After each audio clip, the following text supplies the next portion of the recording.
Joining us now from the Boston Herald. And Karen, hello.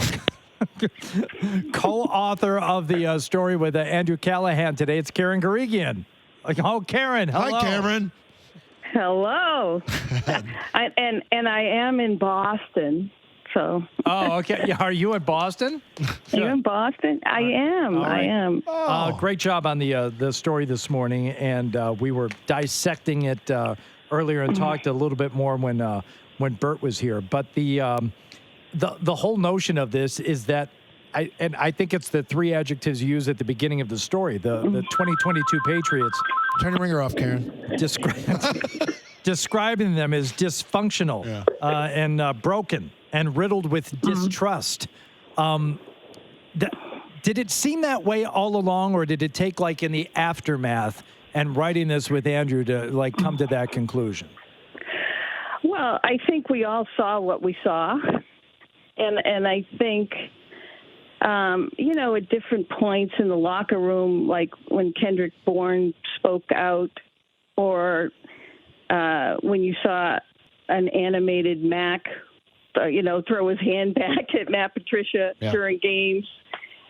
Obviously these were all signs of things not going well, or the players' unrest as it was. But in digging through and discussing this with our sources, I think they all, try to put their best foot forward in a difficult situation. And that includes the coaches, too, who were put in a tough spot. But they just bit off a little too much between having completely a coordinator who never,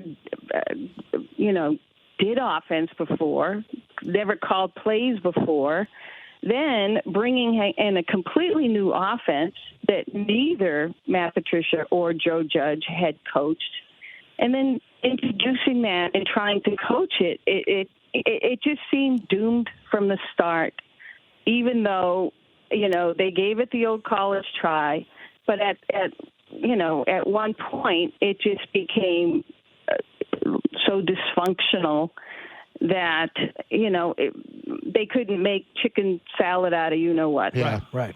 Karen, do you think it's fair to say, that coming out of this article that Joe Judge actually looks worse than Matt Patricia? Just the way, tried to inject himself into certain situations with his bravado. Well, that's how it came across to us. Yeah. And and then to find out how he was, because of that, he was sort of phased out of things. Well, real quick, who did the phasing out? Like, how do you explain the phasing out, like, sort of in more detail? Well, I think it obviously it had to come from Bill, and even Bill had a clash, one notable clash with Judge, but that was we all saw it, so I think it had to kind of come from that, or again Bill trying to simplify things even further and just have Matt Patricia be the voice. Right. And that's kind of what I took from it too, Karen. I'm glad we're reading it as the way you guys heard it, you and Andrew, in that it seemed like Joe Judge was certainly not as well received by the people in the organization as Matt Patricia. But as you just kind of indicated, it does go back to Bill. And among the killer quotes in this thing was, "I love Coach, but he effed us." And as much as maybe people didn't like Joe Judge's demeanor or thought Matt Patricia wasn't up to the job, it was Bill who put those guys in that position. And at least one of the sentiments in your story was that Bill effed over the entire team by putting those two guys in those two roles. Yeah, and actually the effing over was twofold. It was not only putting those guys there, but it was also in really trying to force feed the Shanahan-McVay offense on them with guys who really didn't know, the full dynamics of it, except for what they might look on paper. Right. And the clashes came because, there were more than a handful of players who had experience in that system and, who were trying to kind of politely question or point out things from their knowledge. And it just, again, it snowballed into this undermining. Oh. It was like undermining of the coaches because the players knew more than the coaches. Right. And so, that kind of snowballed.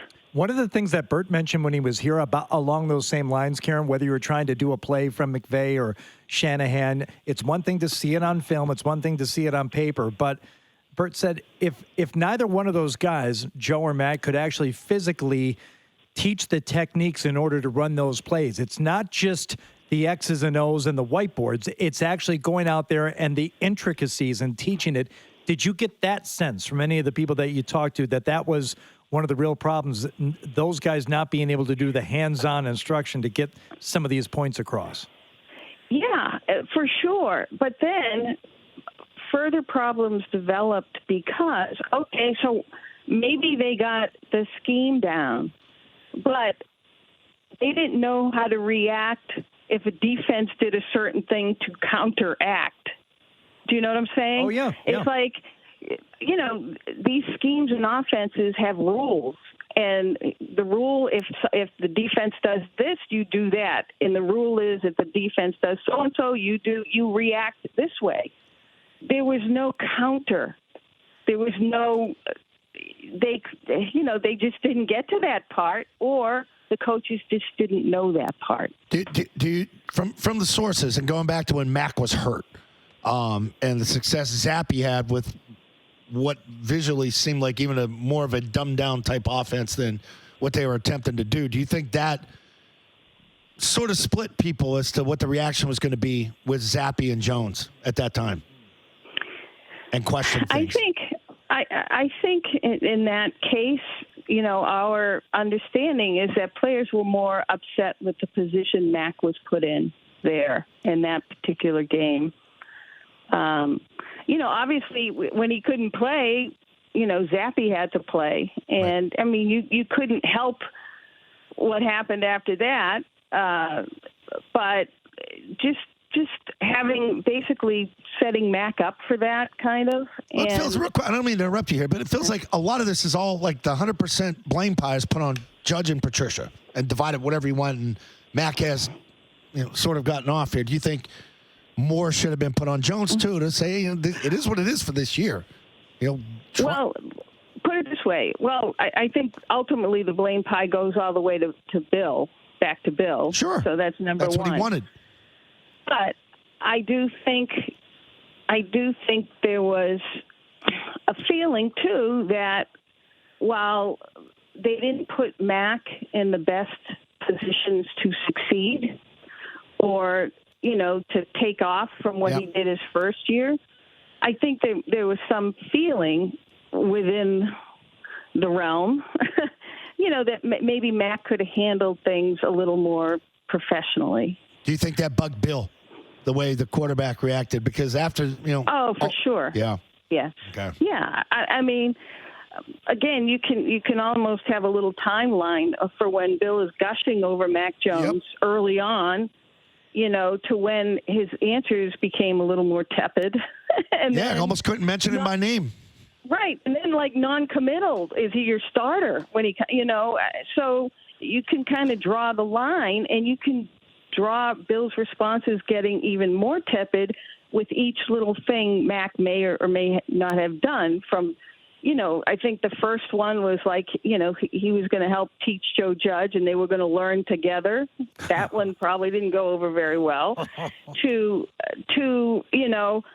I need more tough coaching. Yeah. Again, pointing a finger at the coaches. Yeah. Well, he's going to get it now.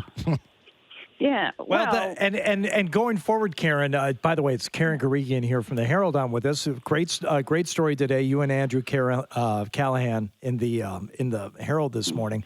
But going forward, we know that Bill O'Brien is here as the offensive coordinator. The team finally made it official today. I'm not sure that was completely coincidental that the official announcement was made a few hours after your story came out that, no, it's going to be good. We got a new OC, and he's going to be the quarterback's coach, too. It's official.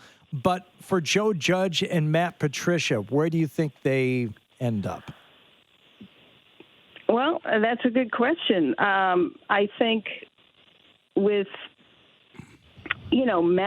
Matt's no longer being paid by the Detroit Lions. So, and he's obviously been yanked from at least one job, and I believe a second job as the offensive line coach. So either he wants to be kicked upstairs, which I'm sure Bill Belichick is offering him. But I don't think that kind of suits. I mean, I think Matt Patricia really wants to coach. Yeah. And, so I think he's kind of weighing his options in that regard. Okay. Same thing with Joe Judge. It would be a natural fit for him to be the special teams coach or go back to doing that. But again, these guys have greater aspirations, and taking steps backward is not going to help the process. Right. I agree. Karen, great story. You and Andrew did a great job of this today, so thank you very much. And thanks for joining us. Always good to talk to you. Goodbye, Cameron. Anytime, guys. Oh, right. Karen, goodbye. All right, Karen, goodbye. Karen, hello. Oh, no, goodbye. We're saying goodbye now.